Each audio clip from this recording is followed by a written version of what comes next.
Have you ever just looked at a map of the United States and thought, how did it get so big? I mean, how did a handful of colonies, just clinging to the Atlantic coast, manage to stretch across an entire continent? Well, let's dive into that incredible story of ambition, of unbelievable bargains, and of course, of brutal battles. So, look at this.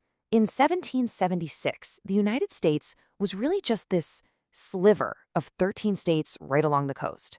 But today, it's this sprawling nation we all recognize.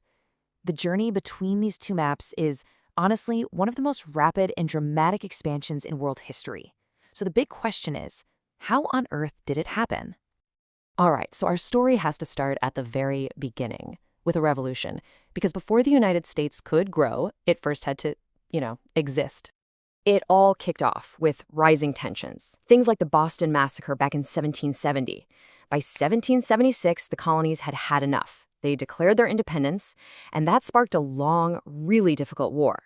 But in 1783, the Treaty of Paris made it official, creating a brand new independent nation, totally ready to forge its own path.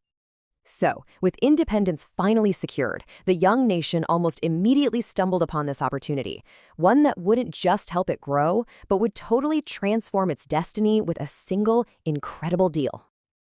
$15 million. I mean, what can you really buy for that today? Well, in 1803, that was enough to buy an empire. Seriously. Napoleon, he needed cash for his wars in Europe, and he just lost control of Haiti. So he decided to cut his losses in North America. And for just $15 million, he sold the entire Louisiana territory to the United States. And just like that, boom, the country literally doubled in size. This wasn't just about getting empty land. This was about securing the vital Mississippi River for trade and throwing open a massive gateway to the West. The dream of a continental nation was suddenly, shockingly, within reach. So as the nation's physical borders were growing, so were its ambitions. America was getting ready to declare its influence not just inside its borders, but across the entire Western Hemisphere.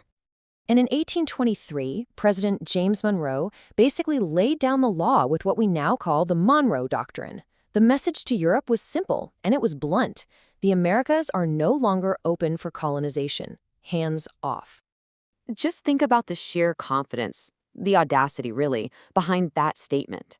You have the U.S., a relatively young country, effectively telling the old, powerful empires of Europe to stay out of their backyard. It was positioning itself as the protector of the New World, a really bold declaration of its power and its future intent. Okay, so the next great leap westward wasn't going to come from a peaceful bargain. Nope, this one came from friction, rebellion, and in the end, all-out war. It was kind of a chain reaction. First, American settlers poured into Texas, which, you have to remember, was part of Mexico at the time.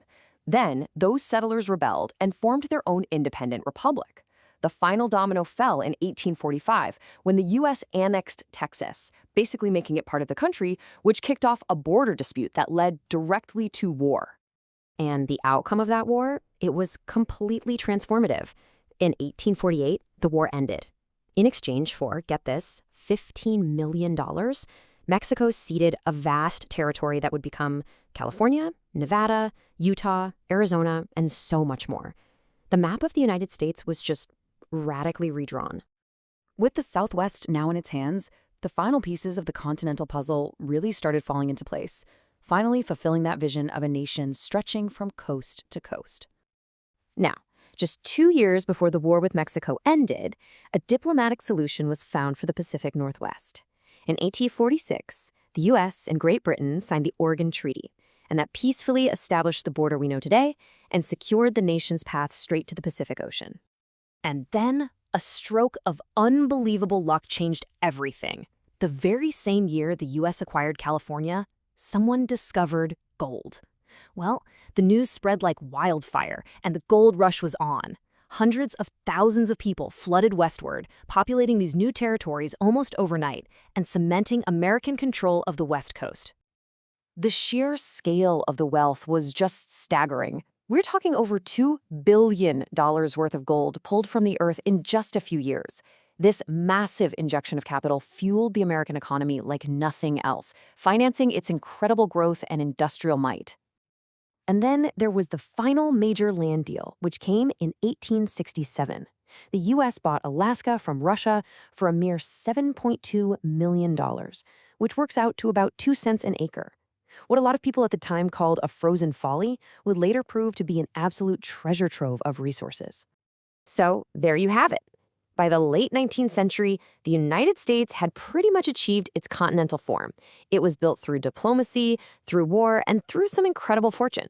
But every single step of this expansion, every treaty signed, every border drawn, was made on land that was already home to someone else. And that raises a really crucial question about the true costs of all this growth. Because this land wasn't empty, not even close. This rapid expansion came at a devastating cost to the hundreds of sovereign native nations who had lived there for millennia. Policies like the Indian Removal Act of 1830 systematically and forcibly removed people from their ancestral homes, leading to marches of death like the infamous Trail of Tears.